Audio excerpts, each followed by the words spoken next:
Good night, everybody. To discuss the global Englishes, world Englishes, and English as a lingua franca, we're going to talk about some of the main features of the terms. The word Englishes represents the rich tapestry of English language used around the globe, highlighting its adaptability and the diverse identities of its speakers.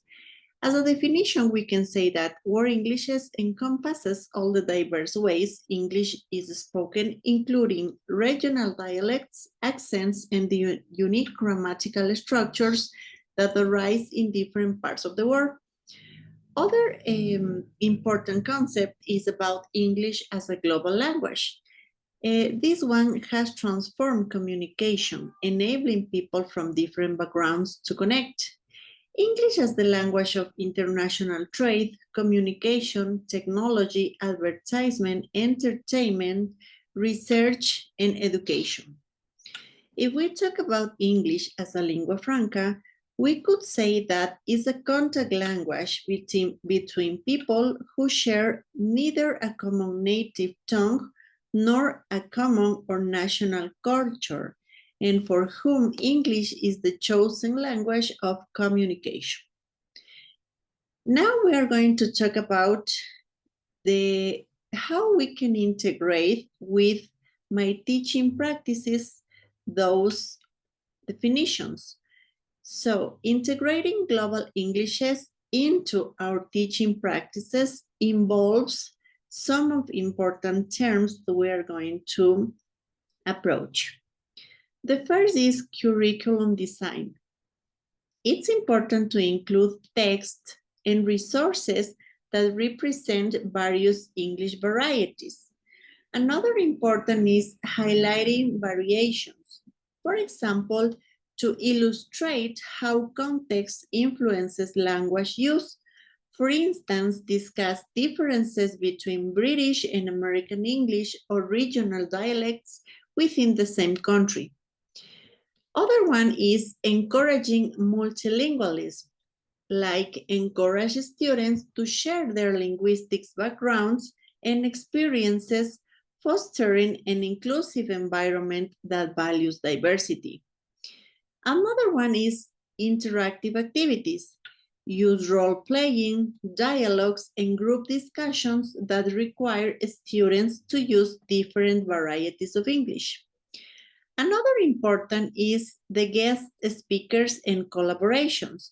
For example, an alternative is to collaborate with educators in other countries for virtual exchanges, allowing students to communicate with peers who speak different varieties of English. And finally, we could mention the assessment flexibility.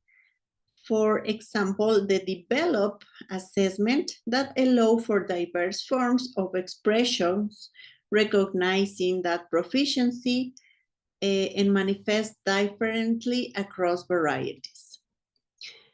Other important topic is to understand the multiple varieties of English as a valid sources. In this case, we can mention the multiple varieties that involves exploring the various dialects, accents, and regional usages. Here are some points of view. For example, the regional variations. English is spoken differently in various parts of the world, including British English, American English, Australian English, and other ones. Sociolects and idiolects. Sociolects are influenced by factors like class, ethnicity, and occupation, while idiolects are unique to individuals. Culture context. For example, slang and idiomatic expressions may be deeply rooted in local culture. Another one is listening and exposure. Immersing yourself in different varieties through media such as films, music, and podcasts can help you recognize and appreciate the nuances of each dialect. Including in this topic, we can mention how can we inclusive education with varieties of English. We could mention some of those inclusive education when we recognize the linguistic diversity. In multilingual classrooms, recognizing and valuing different varieties of English and other languages can help create more welcoming environment. Another important aspect is language support programs. We could provide additional resources for students who are English language learners or those who speak non-standard dialects. Other one is differentiated instruction. Educators can use differentiated instructions to address the varying language proficiency levels among students.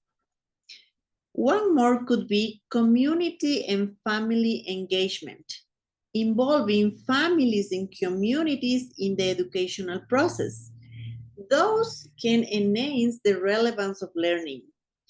Schools can engage with parents in their preferred language and consider their input in decision-making processes. As a resume, we can mention some pedagogical implications that this topic has. For example, the culture, the interactions, the methodology, and the intelligibility. We could be English learners and expose different cultural and linguistic varieties of English. If we interact with students, we can make some communicative competences between each other. The methodology could be improved to accommodate their language. And finally, the intelligibility could be a necessity for clear standards of intelligibility and a framework of reference for assessing ELF proficiency. Thank you so much for your attention.